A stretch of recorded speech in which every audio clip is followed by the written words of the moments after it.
Hello and welcome to our continuing study of Philippians 1. This will be the last part. Next week we're going to go on to excerpts in Philippians 2.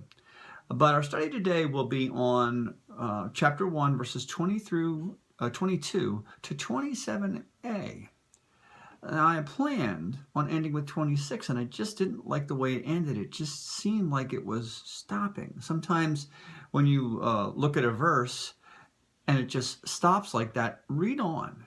And what I found was Paul really finishes his thought in the next verse, 27a, if you will. So 22 through 27a is what I'm going to be reading. Now remember where we were. Paul was imprisoned and he looked ahead, but he didn't know what would happen. He had not been put on trial yet. He didn't know whether he'd be freed or whether he was going to be put to death as a martyr. And he came to this fascinating conclusion last time. For Paul, to live was Christ, and to die was gain. If he lived, he'd continue on in the ministry, modeling his life after Jesus and teaching others. Should he become a martyr, he would finally be free from sin and free from suffering and live eternally with Jesus Christ, his Lord. He'd be fine either way. That was the thing I think that was really important that you got out of last time. Paul was willing for either thing to happen. And you'll see that theme continues here in verse 22 through 27a. So let's do 22 to 24 right now. 22 to 24 right now. If I am to go on living in the body, this will mean fruitful labor for me. Yet, what shall I choose? I do not know. I am torn between the two. I desire to depart and be with Christ, which is better by far, but it is more necessary for you that I remain in the body. Interesting, huh? So let's take a look at this. Now, according to the Zondervan Study Bible, fruitful labor for Paul was the spread of the gospel, the upbuilding of the church, especially the Philippian church that he is writing to. MacArthur felt Paul's aim was to win souls for Christ and teach others to do the same. But if he had the choice, what would he choose? Now, I guess as a teacher, it's up to me to say, we don't get to choose. We can plan, we should. We can look ahead, but our time is in God's hands. Yet Paul's thoughts about this are definitely worth considering. He finds himself torn or hard-pressed, as some Bibles say. I actually like that better. Hard-pressed, I think, is the thought here. MacArthur taught that the word here in the original Greek pictured a traveler on a narrow path with a rock wall on either side. So they're in the middle of this, right? Hard pressed on either side would be the phrase that we would use in our time. And honestly, when you're in a situation like that, where do you go? Sometimes you're so hard pressed you can't turn around and go back, right? You just have to go on. And that was the idea. That was the concept, which is why I love the term hard pressed here. Albert Barnes pictures being in a crowd of people, pressed in and constrained. I like MacArthur's concept. So what would he choose? Which would Paul choose, right? He decided to go straight ahead. Paul admits his desire to be with Christ, even saying it would be far better. He longed to be with Jesus. Barnes felt Paul thought it was a higher and holier state than remaining present on earth. But that being said, the NIV has Paul drawn a conclusion. Paul choosing, if you will, based on what was happening, based on what was going on. Paul felt it was necessary for the church, not for him, for the church, that he remained in the body. He yielded to his personal desire to be with the Lord, which, as we could see, was very, very strong. Yet, he was concerned about church building. He was concerned about the Philippians. He was concerned about the progress that was being made.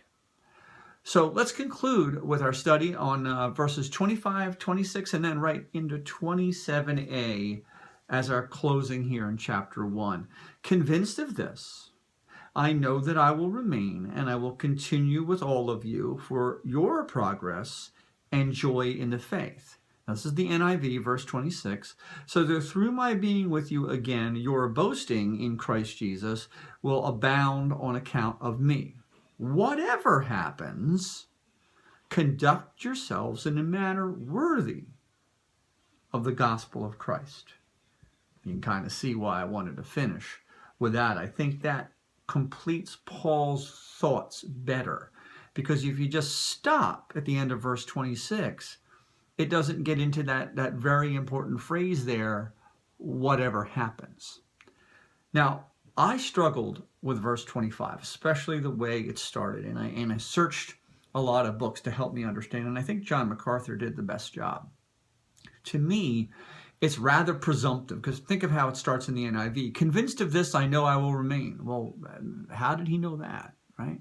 How could we possibly know? Again, it's in God's hands. Why would Paul say that? Do any of us really know? But MacArthur believed that Paul had a conviction. It's not a supernatural revelation here. He's not saying that. None of the books I read really said that Paul knew this supernaturally. But he had a conviction that their need would determine that he stay longer. Now, Barnes agrees. Paul thought his continuance on earth was desirable not for himself now, but for their welfare, for their progress. It was for their joy in faith.